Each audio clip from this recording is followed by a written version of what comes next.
దాదాపు 140 సంవత్సరాల జపాన్ చరిత్రలో మొట్టమొదటిసారిగా ఒక మహిళ ప్రధానమంత్రిగా ఎన్నికయ్యారు. First ever women prime minister of Japan. ఆవిడ పేరేంటంటే సనై తెకాయిచి. ఈ సనై తెకాయిచి లిబరల్ డెమోక్రటిక్ పార్టీకి చెందిన వ్యక్తి. జపాన్లో ప్రస్తుతం పొలిటికల్ అన్సర్టెనిటీ అనేది కంటిన్యూ అవుతుంది. గత 5 సంవత్సరాల్లో 5 మంది ప్రధానమంత్రులు మారారు. రీసెంట్ ప్రైమ్ మినిస్టర్ ఎవరంటే షిగేరు ఇషిబా. ఈయన కూడా లిబరల్ డెమోక్రటిక్ పార్టీకి చెందిన వ్యక్తే.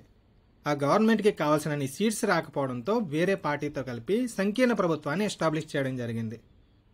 రకరకాల స్కాండల్స్ నేపథ్యంలో ఆ సంకీర్ణ ప్రభుత్వం కూలిపోవడంతో ఆయన రిజైన్ చేయాల్సి వచ్చింది.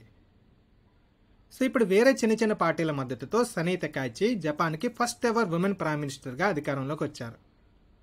ఈవిడ ఎంతకాలం పదవిలో ఉంటారో చెప్పలేం. ఎందుకంటే గవర్నమెంట్ చాలా వీక్గా ఉంది, పార్లమెంట్ పార్ట్స్గా డివైడ్ అయిపోయింది, రకరకాల కుంభకోణాల నేపథ్యంలో ప్రజల్లో కూడా అంత పెద్ద నమ్మకం లేదు. కానీ ఇన్ని నెగటివిటీస్ ఉన్నా సరే ఈవిడ ప్రధాని అవ్వడం ఒక హిస్టారికల్ ఈవెంట్ అని చెప్పవచ్చు. ఎందుకంటే Japan is known for its technology, economic power and rich cultural influences. US, China, Germany, ఇండియాల తర్వాత 5th largest economy in the వరల్డ్గా కూడా కన్సిడర్ చేస్తారు. కానీ రాజకీయాలు, పరిపాలన పరంగా మాత్రం జపాన్ అనేది చాలా వెనకబడి ఉందని చెప్పవచ్చు. జపాన్లో పురుషాధిక్యత అనేది చాలా బలంగా ఉంటుంది.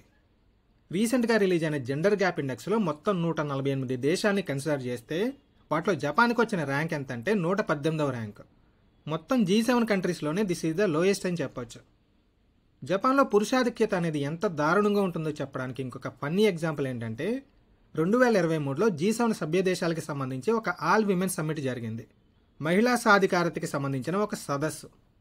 దీనిలో ఆబ్వియస్లీ అందరూ మహిళలే పాల్గొంటారని సెపరేట్గా చెప్పక్కర్లేదు కదా. ఈ సమ్మిట్కి జపాన్ ఒక మేల్ రిప్రజెంటేటివ్ని పంపించింది. ఇంత దారుణమైన మేల్ డామినేషన్ని తట్టుకొని ఒక మహిళా దేశ ప్రధానమంత్రికి ఎలక్ట్ అవడం అనేది చిన్న విషయం కాదు. ఈ సనై తెకాయిచికి ఇన్స్పిరేషన్ ఎవరంటే బ్రిటన్ మాజీ ప్రధాని మార్గరెట్ థాచర్.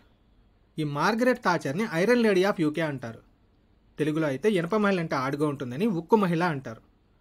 సో ఈవిని ఇన్స్పిరేషన్గా తీసుకున్న తెకాయిచిని జపాన్ ఉక్కు మహిళ లేదా ఐరన్ లేడీ ఆఫ్ జపాన్గా కన్సిడర్ చేస్తారు. మన ఇండియాకి సంబంధించినంత వరకు ఉక్కు మహిళగా ఎవరిని పిలుస్తారంటే ఇందిరాగాంధీని పిలుస్తారు.